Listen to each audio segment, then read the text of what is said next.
Right.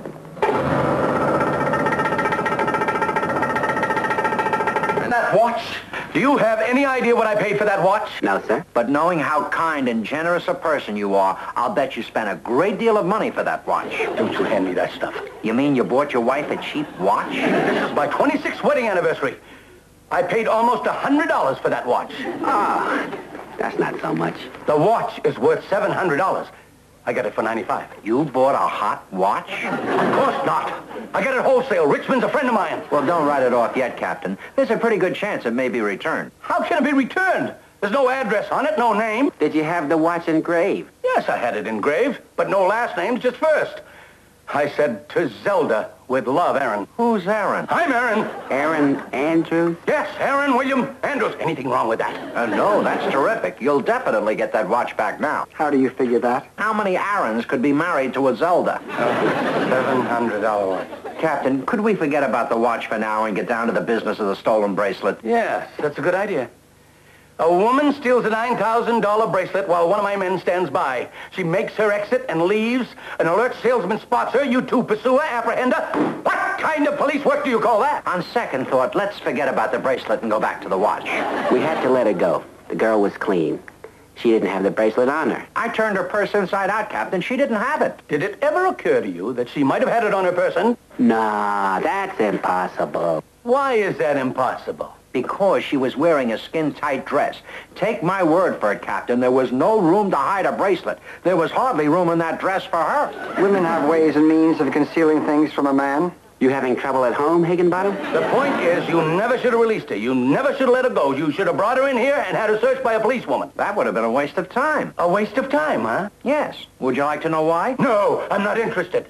Under Section 3, Article 5, proper procedure would have definitely required a search of the suspect by a policewoman. Oh, we know that. Then why didn't you bring her in to have her searched by a policewoman? Because it would have been a waste of time. Why would it have been a waste of time? You said you weren't interested. Well, now he's interested. Well, now he's just going to have to wait. I want to hear it. But not long. Look, Captain. If the suspect were brought in here and she had the bracelet on her and was searched by a policewoman, then that would not be a waste of time. However, if the suspect were brought in here and did not have the bracelet on her, then that would be a waste of time. But we don't know if she didn't have the bracelet on her. We also don't know if she did have it on her. That's why I said you should have brought her in here to have her searched.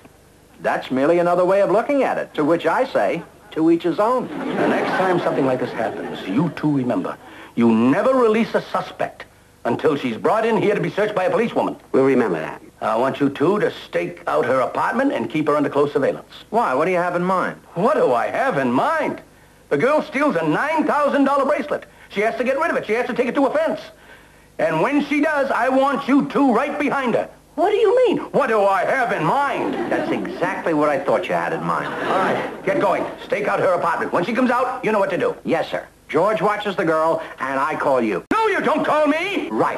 I watch the girl, and George calls you. No. We can't both call you, Captain. One of us has to watch the girl. For my department, for any inconvenience we might have caused you. Being falsely accused twice and arrested once is more than an inconvenience, Captain. It's embarrassing and humiliating And degrading. and degrading. Thank you. You're welcome. I'm sorry, Miss Bardot. What else can I say? Well, whatever else you have to say, you can say it in court because I intend to sue the city for false arrest. Sue the city? I'm afraid that won't work, Miss Bardot. I mean, you can't hold the city responsible for the actions of myself and my partner. Well, then I'll sue you and your partner. Well, actually, you can't hold us responsible. You see, we were only following orders. That's right. We were just doing what the captain told us to do. Then I'll sue him. Well, that won't work either, Miss Bardot. I mean, you can't hold him responsible for trying to fill his responsibilities to the people of the city. All right, then I'll sue the city. I'd say that's your best bet. Will you shut up? Miss Bardot, you're free to go now.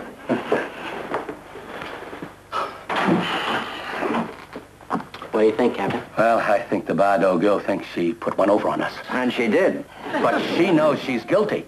I know she's guilty, and both of you know that she's guilty. I'm not so sure about that, Captain. What do you mean you're not so sure?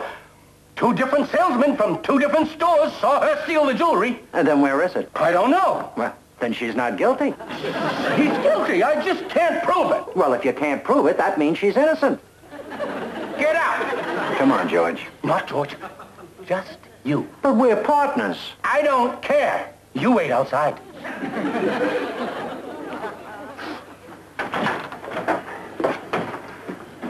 In this country, a person is innocent until they're proven guilty. Get out! George, with the pressure we've placed on the Bardo girl, she'll have to move quickly to get rid of the evidence, so I want you to keep on close surveillance until she does. Right, Captain. Let's go, Annie. And as long as there's a reasonable doubt, you can't presume a person is guilty. Sir, I hope that you and Mrs. Andrews have a very pleasant evening. Think about him now in case anything should come up. Not tonight. This is your 26th wedding anniversary, and I certainly don't think you should be disturbed tonight. Think about him. In case some unforeseen emergency should arise, you can reach me at Rudy's Roadhouse. Rudy's Roadhouse? Yes, that's where I took Mrs. Andrews on our first date. And I thought it'd be nice to spend our 26th wedding anniversary there. It's very sentimental, sir. Thank you, Higginbottom. You know, we usually go out with friends and have dinner, but tonight I thought it'd be nice to be alone. So we've reserved a room at Rudy's Roadhouse upstairs, and we're going to have dinner by candlelight. And then spend the night. Oh, it's a lovely, lovely thought. See you in the morning, Higginbottom. Good night.